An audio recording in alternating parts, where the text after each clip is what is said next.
जरा सोचिए, क्या आपने कभी सोचा है एक ऐसी दवा के बारे में जिसे कभी यूटीआई का टर्मिनेटर कहा जाता था और आज वही दवा दुनिया के कई देशों में बंद हो चुकी है।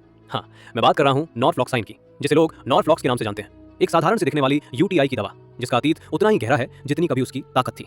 थोड़ा रुककर आज हम उसी दवा की कहानी सुनने वाले हैं। एक ऐसी कहानी जो शोहरत से शुरू हुई और गिरावट पर आकर रुकी। दरअसल साल था 1977, जगह थी जापान। एक कंपनी थी क्योरिन फार्मास्यूटिकल्स। इन्होंने एक नई ड्रग बनाई जो बैक्टीरिया के अंदर जाकर उसके डीएनए को बिगाड़ देती थी। अब समझिए, ये दवा डीएनए गायरेज और टोपोइसोमरेज 4 एंजाइम्स को रोक देती थी, जिससे बैक्टीरिया अपना डीएनए कॉपी ही नहीं कर पाता था। और जब कॉपी नहीं बनेगा तो बैक्टीरिया जिंदा भी नहीं रह पाएगा और बस यहीं पर इन्फेक्शन खत्म। ये फ्लूरोक्विनोलोन एंटीबायोटिक थी, एक नई पीढ़ी की बहुत ताकतवर दवा। 1979 में इसे पेटेंट मिला, 1983 में क्लिनिकल यूज के लिए मंजूरी मिली और 1986 में अमेरिका ने भी हरी झंडी दे दी। ब्रांड नाम पड़ा नॉरोक्सिन। धीरे धीरे डॉक्टर्स बोलने लगे, सिंपल यूटीआई है, नॉरफ्लॉक्स 2, ब्लैडर इन्फेक्शन है, नॉरफ्लॉक्स 2, प्रोस्टेटाइटिस है, नॉरफ्लॉक्स 2। ये एक मैजिक पिल बन गई थी, लोग ठीक होने लगे और नॉरफ्लॉक्स पूरी दुनिया में मशहूर हो गई। लेकिन हर कहानी में एक मोड़ आता है और यहाँ भी एक ऐसा मोड़ आने वाला था जो इस दवा की किस्मत बदलने वाला था।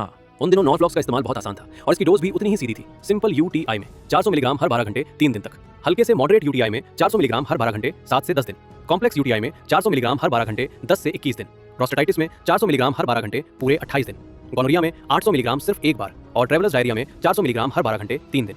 एल्डरली लोगों में और किडनी प्रॉब्लम वाले मरीजों में डोज थोड़ा संभाल कर दी जाती थी और अगर कभी डोज छूट जाए तो कहा जाता था जल्दी ले लो, लेकिन डबल कभी मत लेना। दवा खाली पेट लेनी होती थी और साथ में एक गिलास पानी, ताकि अब्जॉर्प्शन ठीक से हो। सुनने में कितना आसान लगता है ना। पर जरा सोचिए, कहानी यहाँ खत्म नहीं होती। 1980 के आखिर में एक नई सुपरस्टार दवा आई, सिप्रोफ्लॉक्सासिन। ज्यादा ताकतवर, ज्यादा तेज और ज्यादा इन्फेक्शंस पर असरदार। और धीरे धीरे नॉरफ्लॉक्स की चमक कम होने लगी। फिर वो रिपोर्ट्स आने लगी जिन्हें पढ़कर डॉक्टर्स भी डर गए। कुछ पेशेंट्स में टेंडन रप्चर, कुछ में नर्व डैमेज, कुछ में हार्ट रिदम प्रॉब्लम्स जैसे क्यूटी प्रोलॉन्गेशन और कुछ मामलों में सीएनएस प्रॉब्लम्स जैसे सीजर्स और हेलुसिनेशंस।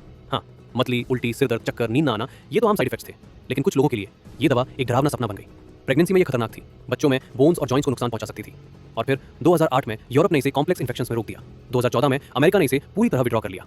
एक समय का हीरो अब ब्लैक लिस्ट में चला गया था। अब समझिए, नॉरफ्लॉक्स असल में करता क्या था। ये बैक्टीरिया के डीएनए गायरेज को रोक देता था, मतलब बैक्टीरिया अपना डीएनए कॉपी नहीं कर पाता था और धीरे धीरे मर जाता था। इसका एब्जॉर्प्शन सिर्फ 30 से 40% था, हाफ लाइफ लगभग 3 से 4 घंटे और ये शरीर से ज्यादातर किडनीज के रास्ते बाहर निकल जाती थी।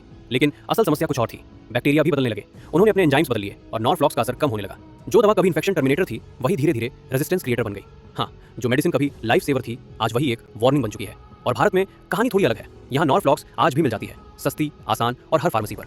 डॉक्टर्स कहते हैं सोच समझ कर लो, पर लोग कहते हैं सिंपल यूटीआई है, नॉरफ्लॉक्स ले लो। लेकिन सच्चाई ये है, अब बैक्टीरिया ज्यादा चालाक हो गए हैं, रेजिस्टेंस बढ़ गया है, गलत डोज, गलत समय और इन्फेक्शन वापस। एक समय की भरोसेमंद दवा आज एक रिस्की गैम्बल बन चुकी है।